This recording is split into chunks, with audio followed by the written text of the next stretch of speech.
do on the show, it would have been more fun. They didn't know what they wanted when they hired me, and that was really what happened. He knew he wanted an Italian girl. He knew he wanted somebody who was, going to be kind of vulgar and stuff. But then it's ABC, and all of a sudden, all the ideas that Mark Cherry had fell by the wayside because I need to curse and be crazy and be violent and do all the things that I'm good at. I need to OD on drugs. I need to do things like this. I need to die to be good at what I'm doing. And on Desperate Housewives, they just want you to like give these glares and like all, and it's like I can't act without speaking and without. So and then I got I thought it would be a good idea to get Botox when I was on Desperate Housewives. And that was a really interesting moment in my life because everyone there was like, "You look amazing. You should always get Botox. I can't believe you never had Botox." I was like, I don't know how anybody can act with Botox in their face because now I know I'm not a really good actor because everybody who gets Botox can talk and sound natural. I need to move my face like Jim Carrey. I can't. So that was the end of that. I never got Botox again. Well, so then how was it working with Matt LeBlanc as his sister on Joey? That was the best. I mean, we were mad at the show. We were spoiled, and he was coming off of Friends. I was coming off Sopranos. But we loved each other, and we had a blast. But we did sit around and complain a lot. But we sat around and complained a lot and got pretty drunk every Friday night after the show. We had Matt is one of he's just like one of the. He's just a New England boy. He's a Boston boy. So you got along really well. Oh my God, I love him to death. That's great. He seems like a great guy. He's the best.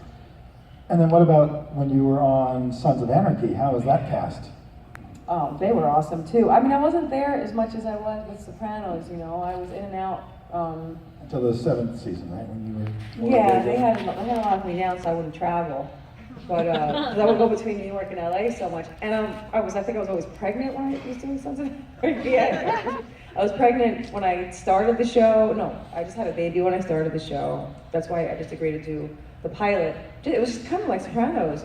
I was just doing the pilot, and then it turned into another character. But that also with Sons of Anarchy and like Desperate Housewives. He didn't explore. It's different actually. Desperate Housewives, they hired me to play a certain part, and then they didn't know what to do after that. But with Sons, I was never meant to stay on the show. It was Jax's ex-girlfriend who dies in the pilot, does not come back. But then when I did it, because I did it through a friend of mine, it was just a cameo, they were like, "Well, would you stay?" And I was like, "Fuck yeah, I'll stay. This is a badass show about bikers and stuff. This is the world that I like." And I just, it was kind of like, Sons for me was like a hobby, I got to go back when they needed me, when they wanted me and stuff. It wasn't like a full-on commitment, and I like that. I've never done that before. I've always just either been on a show or not on a show. So that was fun, and then all of a sudden you're the only one left standing. Yeah. It's like, what the fuck? How?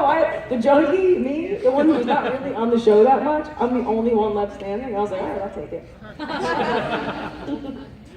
So of all the people you've worked with, I always like to ask this question, is there anyone you just thought was going to be great and they turned out being not the best person, you didn't care for, you wouldn't work with that person again, or they were annoying?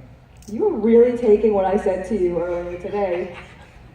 He said to me, "Is there anything you don't want to talk about?" And I said, "You can ask me anything because I have a big fucking mouth. If you want me to badmouth people, I will." And now I'm sitting up here and I'm like, everybody has their qualities. They're good qualities, not bad qualities. That's a good answer. Something though? I really can't think of anybody that was really a major asshole. Maybe it's some movies that I've done. Which I like to stay away from movies. I don't do too many of them. I like doing them because I like being on a TV show. First of all, TV's better than movies these days. And I like the longevity of it. I have 2 kids, so I like knowing I'm going to be at one place. I don't travel for movies because I won't leave my children.